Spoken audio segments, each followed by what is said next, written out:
Power Rangers Dimension Jumping Chapter 7. Shall Trelawney Live?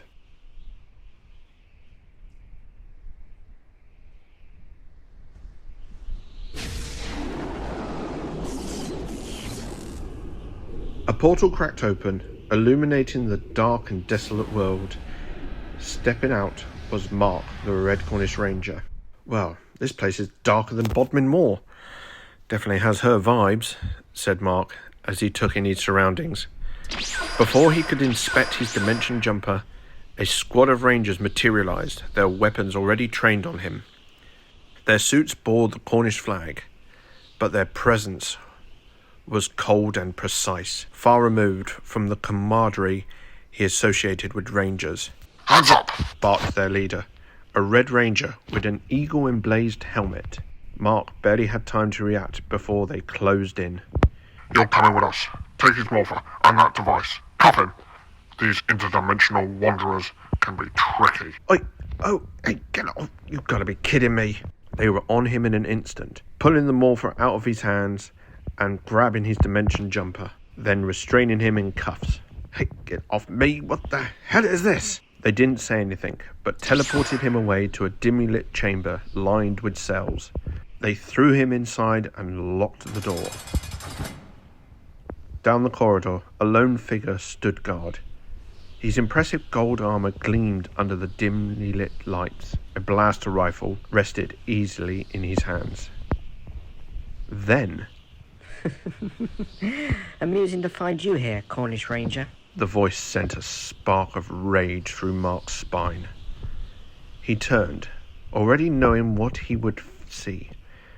In the adjacent cell, a woman lounged against the wall, her navy blue jacket unbuttoned, her black top and denim trousers. She seemed unbothered by her captivity. Mark's lip curled in disgust.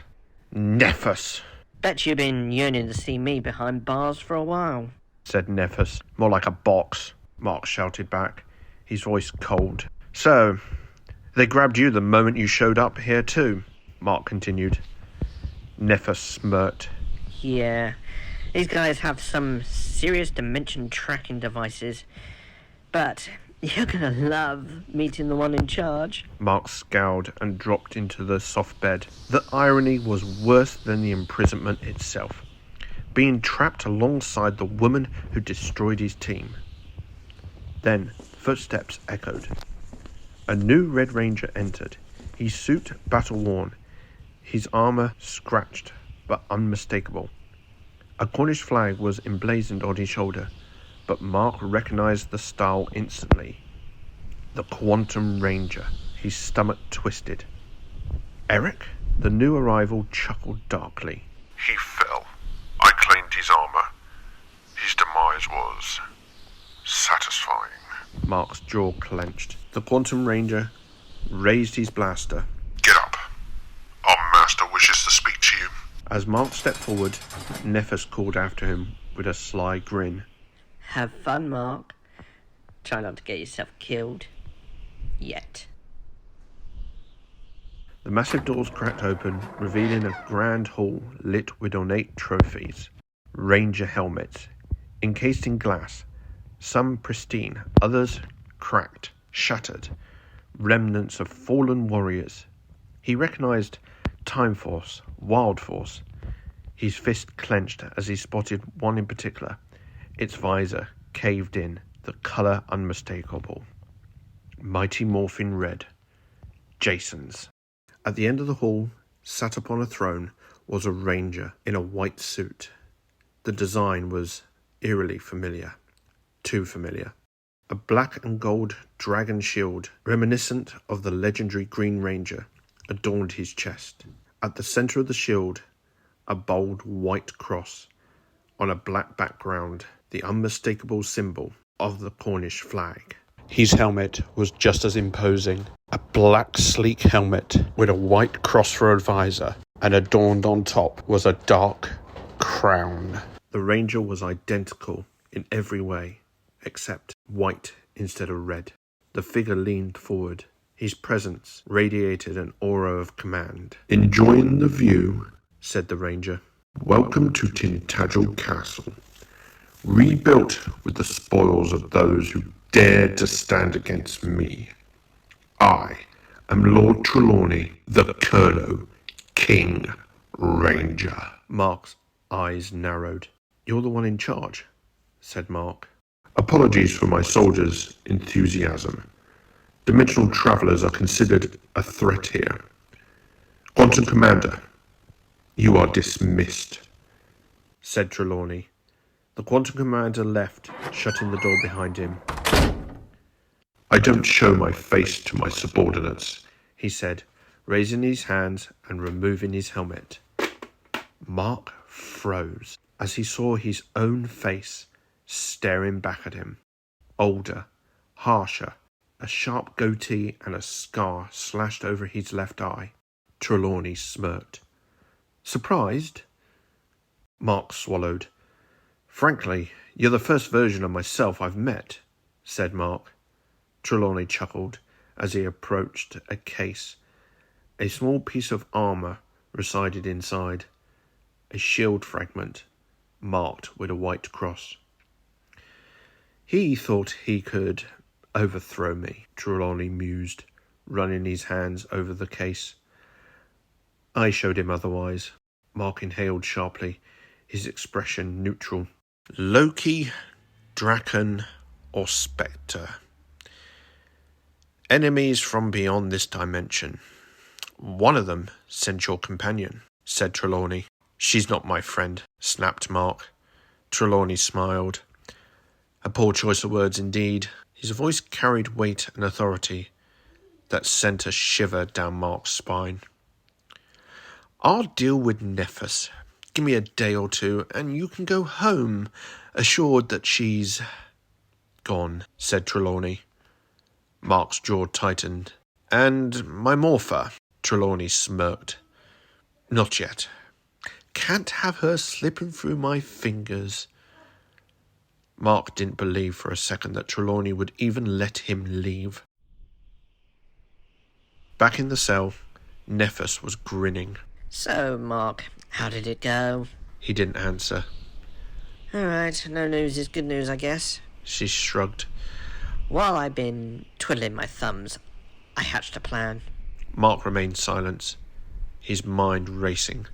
Team up, nephes continued. We get to the throne room, grab our morphers, and jump. Mark's expression shifted, knowing this was a bad idea. But Trelawney was no better than nephes. Fine. But once we're out... Yeah. You'll go back to hunting me for killing your...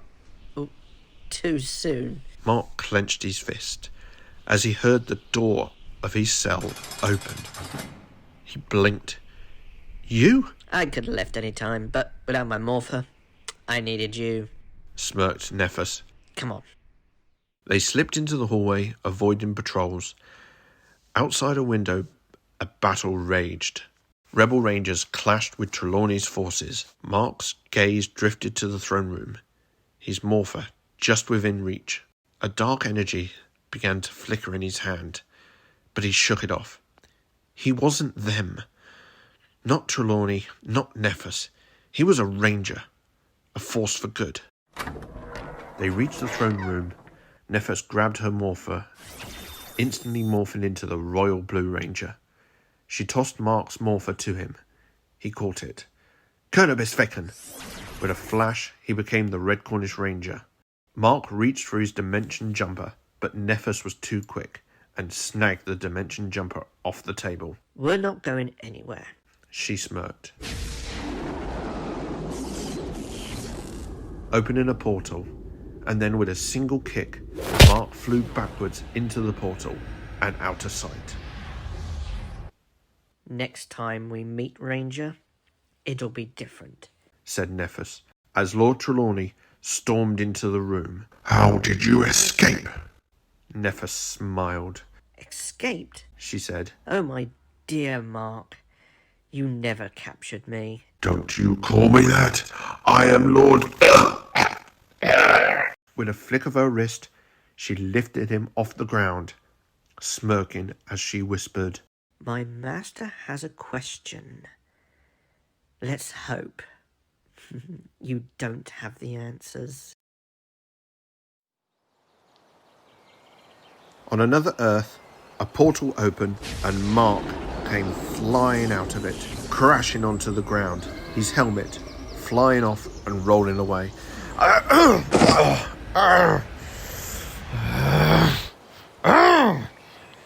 Mark punched the ground, screaming, "Nephes! I will stop you no matter what!"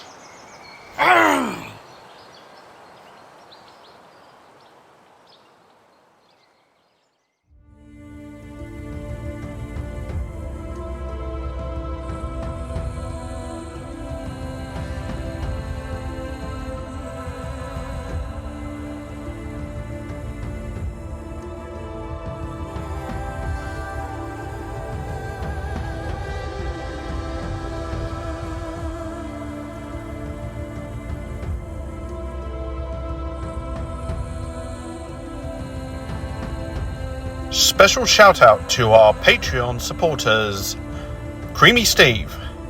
If you want your name mentioned at the end of an episode, head over to patreon.com/The Red Cornish Ranger and subscribe to my channel.